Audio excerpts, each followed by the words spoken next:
Hey guys, and welcome back to my channel. Today's video is going to be my current nighttime skincare routine. I believe I did my last nighttime skincare routine video maybe like two and a half months ago, if I'm not mistaken. And since then, I've been incorporating a lot of new products in my routine. So I thought, you know what, let me share with you what those products are, give you guys some like mini updates and like reviews and stuff like that. So that's what this video is going to be about. Also, before I go ahead and start talking about the products, I would like to say that I'm someone who uses like vitamin C, niacinamide, those kind of ingredients more in the daytime, and then I use more of my chemical exfoliants at night. It's not like I never use chemical exfoliants in the morning, or I never use more like brightening ingredients at night. Sometimes I do use, like, I think for a brief period I was using my alpha arbutin serum from the Earth Rhythm at night when I was not chemical exfoliating as much. So it's totally okay to sometimes switch up things and like mix up things and all of that stuff, but for the majority of the part I use my chemical exfoliating serums at night, serums and toners as well, so my AHAs and BHAs. So what I have decided to now do, like, I know a lot of people kind of decide to do like a more elaborate nighttime skincare routine, and then have a more simpler morning skincare routine. For me, I feel like I like to keep my nighttime skincare routine a little bit simple, because a lot of times I'm just so sleepy, so exhausted, and I'm just ready to like hit the bed. What I figure out works really great for me is, if I'm wearing makeup, I will cleanse it with my cleansing balm. So like the Earth Rhythm cleansing balms, the ones by Plum, those are the ones that I typically tend to reach for the most.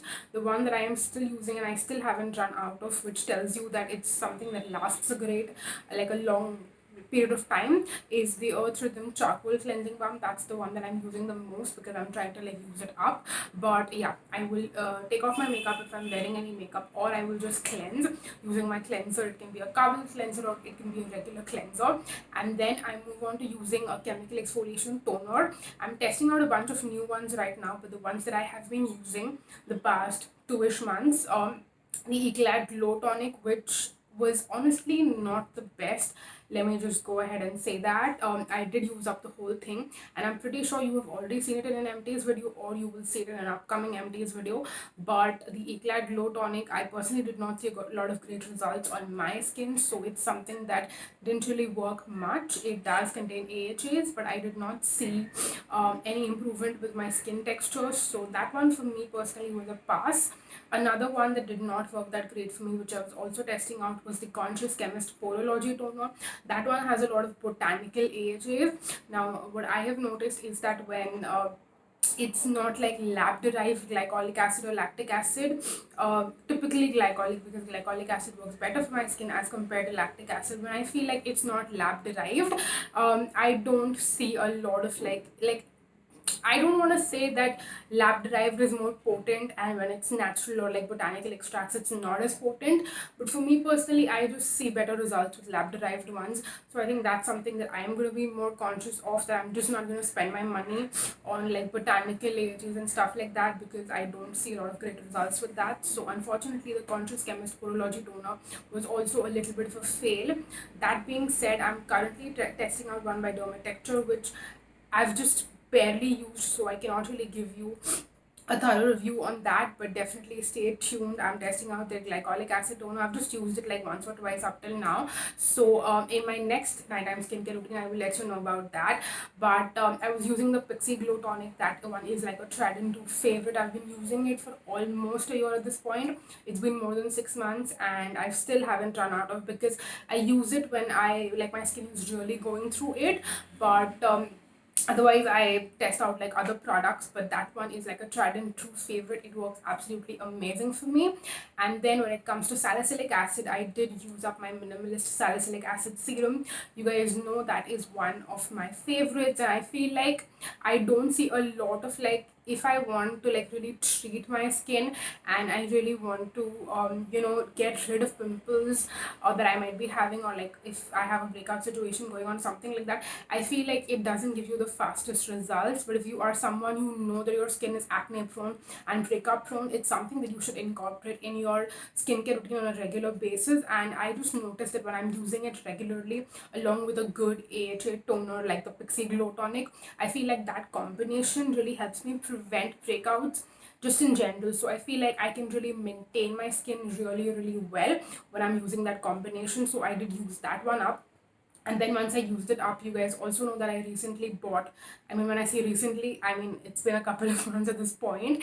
I did buy the Paula's Choice 2% BHA exfoliant. This is what the packaging looks like. I did actually transfer it because I had like a sort of a packaging mishap with this particular product. So this is actually empty, but I did transfer the product, and I want you to see how much I have left. This is how much I have left. So yeah, I've been using this a good amount, and I do have to say that it's not the best treatment product for me. I feel like again, when my skin is breaking out like crazy, I don't notice that by using this my breakouts like go away in a couple of days. It takes say maybe 5 to 7 days if I have to use this to get rid of my breakouts. It does definitely take longer, so I like to use it more of like a maintenance product similar to the Minimalist 2% salicylic acid serum.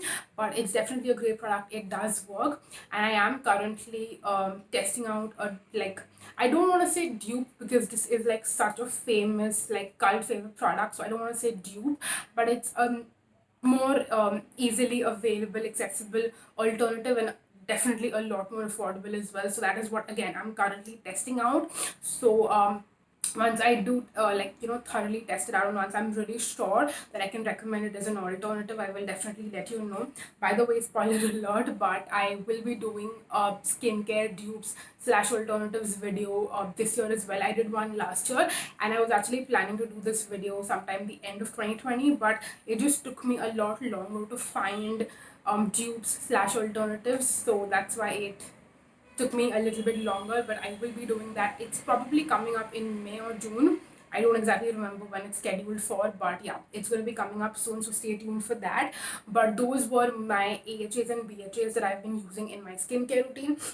Apart from that, if I'm using like an AHA BHA toner and I'm not using a serum, I typically like to like add a hydrator in my serum steps. So for that, I'm trying to basically use up this product. If you watch my product pan videos, you would know that this is the Face Shop Chia Seed all-in-one cooling gel water. It's basically supposed to be a toner, essence, and like serum all-in-one, something of that sort. I just like to use this as a hydrator to hydrate my skin before I put on moisturizer.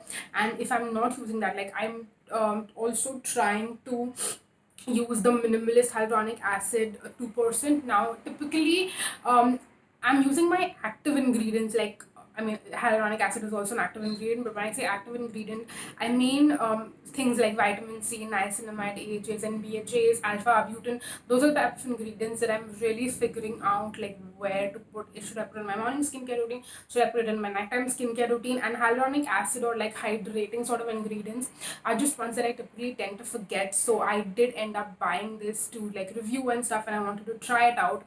But now it's just that I don't know where to put it in my routine. So at times I want to make sure that I'm able to also use this. It's one that like the Minimalist serums have like a 1 year shelf life, and this one is going to expire in September of this year. So I want to make sure that I'm able to incorporate this in my routine and use it up also before it goes bad. So that's the reason why sometimes I incorporate the Minimalist hyaluronic acid serum, and sometimes I incorporate the Face Shop cooling gel water in my routine when I'm using my AHA BHAs in toner form instead of serum form. So those were hydrators.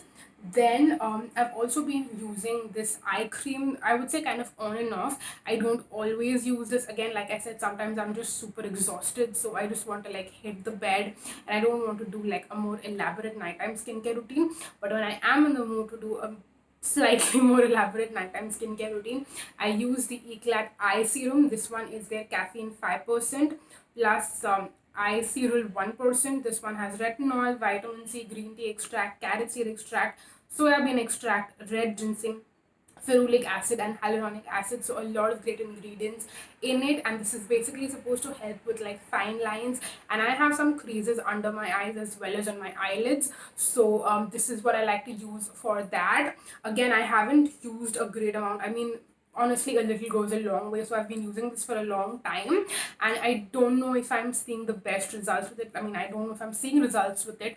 I'm gonna wait to like use up the whole thing and try to use it as consistently as possible, even if not every day, maybe like every other day. but of course consistency is the key to seeing results with your products. So yeah, I've been using this as well. And then last but not the least, for moisturizer, I have the Pond's Light Moisturizer. This is the one that I'm using as my nighttime like moisturizer, and like you can see, this tub is like ginormous. It's gonna take me the whole year pretty much to use it up. I've used a pretty good amount, like you can see, and I still have tons and tons and tons of product in this. The size of this is 250 ml. It's their largest size, so this is gonna last forever on me. But yeah, this is my nighttime skincare routine moisturizer, again like I said, and I really like it because it's a cream moisturizer, but it also doesn't leave that greasy heavy feeling on the skin, which is what I like. It typically gets absorbed into the skin within like 5 minutes of application, so it's moisturizing, but then it's not like heavy and greasy on the skin, so it's not like my face is gonna stick to the pillow when I'm sleeping or anything like that, which I do really like. And then for the last step of my nighttime skincare routine, again this is something that I don't always do, but I try to remind myself to do it as often as possible, and that is lip balm. So I have the Juicy Chemistry Blood Orange and Rosehip Organic Lip Balm. Again, I've used a good amount of this. I feel like you can't tell because you need the tiniest bit of product that goes a super long way.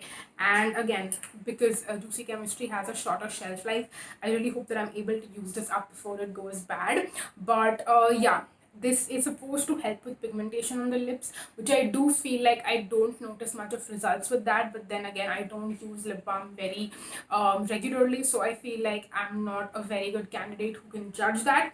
For now, I'm just using this as much as possible, and yeah, hopefully I'm able to use it up because I don't want my money to go to waste. But yeah, those were all the products that I've been incorporating in my nighttime skincare routine. I really hope that you found this video helpful. Definitely let me know what are the main components of your nighttime skincare routine, and I will definitely keep you updated and do these videos like every 2 to 3 months, where I show you like my product rotations, I show you what products I'm using and all of that stuff. So yeah, I really hope that you found this video helpful. That's it for this video. Thank you so much for watching, you guys. Until next time, bye bye.